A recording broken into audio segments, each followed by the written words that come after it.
স্বৈরাচার হাসিনার যে বিচারিক রায় সেটা ঘোষণা হয়েছে।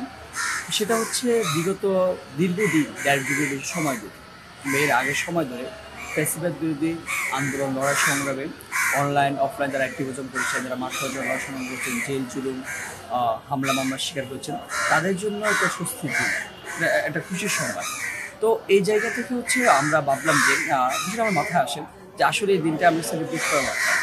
একই সাথে হচ্ছে যে বিগত দিন যে যারা সহযোদ্ধারা যারা আছেন তাদেরকে দেখে আমরা অনুপ্রাণিত হয়েছি, তাদের অনলাইন অফলাইন অ্যাক্টিভিজম দেখে তাদের সাথে একটু মোলাকাত করা দরকার, একটু খোঁজ গল্প করা, একটু খাওয়া দাওয়া করা, একটু সবার সাথে দেখা সাক্ষাৎ করা বেসিক্যালি এটা। এই বিষয়টা মাথায় আসার পরে আমি ভাবলাম যে কি দলমত নির্বিশেষে সবাইকে সাথে নিয়ে আমাদের মনে হয় এই আয়োজনটা করা উচিত।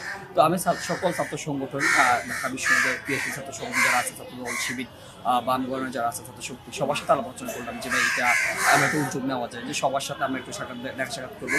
সবাই মোটামুটি ভালো একটা রেসপন্স করেন যে তুমি করো। তো সেই জায়গা থেকে, সে চিন্তা ভাবনার জায়গা থেকে হচ্ছে আজকের যে এই আয়োজনটা আর কি। কি থাকছে আয়োজনে বেসিক্যালি হচ্ছে কি যে মূল উদ্দেশ্য কিন্তু ওইটাই যে সবার সাথে একটু দীর্ঘদিন দেখা সাক্ষাৎ নেয়, জুলাইয়ের পরে অনেক একটু ভাটা পড়ে গেছে, তো দেখা সাক্ষাৎ করা। তো আমরা ভাবলাম যে যদি গরু ভোজ করা যায়, আর হচ্ছে খাসি দুটা গরু, দুটো খাসি হচ্ছে বেসিক্যালি সর্বত অবলম্বী যে আমাদের ভাই বোন যারা আছেন তাদের জন্য বেসিক্যালি খাসি, তো অনেকে আমরা গরু পছন্দ করেন, তাদের জন্য খাসির ব্যবস্থা করা হয়েছে।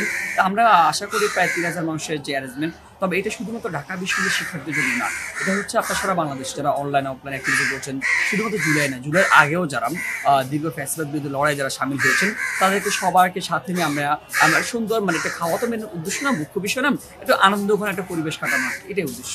প্রথম কথা হচ্ছে উদ্যোগটা বেসিক্যালি আমিই নিই, তবে হচ্ছে কি সার্বিক যে পরামর্শ সেটা সকল ছাত্র সংগঠন বলেন আর সকল যে অ্যাক্টিভিস্ট আমার সিনিয়র যারা সবার সাথে পরামর্শ করে, অফলাইন অনলাইন সবার সাথে পরামর্শ করে এই উদ্যোগটা নেওয়া। আপনারা দেখেন জুলাইতে কিন্তু হচ্ছে বেসিক্যালি হচ্ছে আমি হচ্ছে যে কলা পানি মানে ওই যে লজিস্টিক্স সাপোর্টটা সেটা দায়িত্ব ছিল আমার। তো ওই সময় হচ্ছে কি আমরা ক্রাউড ফান্ডিং করতাম, সেই জায়গাটা আমার তো আগের একটা অভিজ্ঞতা আছে। ভাবলাম যে আশা করি যে জুলাইতে কিন্তু দেশের বাইরে মানুষ সহায়তা করছেন, তো এই উদ্যোগ আশা করি পাওয়ার জন্য আমাদেরকে পাশে থাকবেন। আমরা দেখেছি যে কি মানুষজন অভূতপূর্ব সাড়া দিয়েছেন, আপনারা দেখেছেন আমি আমার ফেসবুক পোস্টে আমি সেটা উল্লেখ করেছি।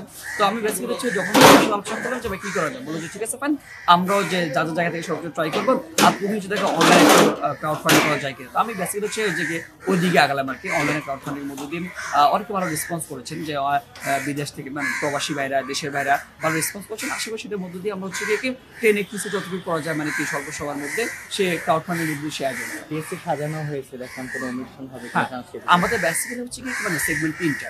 প্রথম কথা হচ্ছে যে আমরা যে টিএসসি ক্যাফেটেরিয়ার মধ্যে যারা হচ্ছে আমাদের আমন্ত্রিত গেস্ট যারা আছেন, মানে যারা আছে মানে মাঠ পর্যায়ে মানে অনেকে তো আন্দোলন সংগ্রাম করেছে, কিন্তু কিছু মানুষ হচ্ছে কি একটু এক ধাপে গিয়ে নেতৃত্ব পর্যায়ে গিয়েছেন, তো তাদের সাথে হচ্ছে একটু খোঁজ গল্প করা, সিনিয়র লেভেলে যারা আছেন তাদের জন্য টিএসসি ক্যাফেটেরিয়া বন্ধ থাকবে।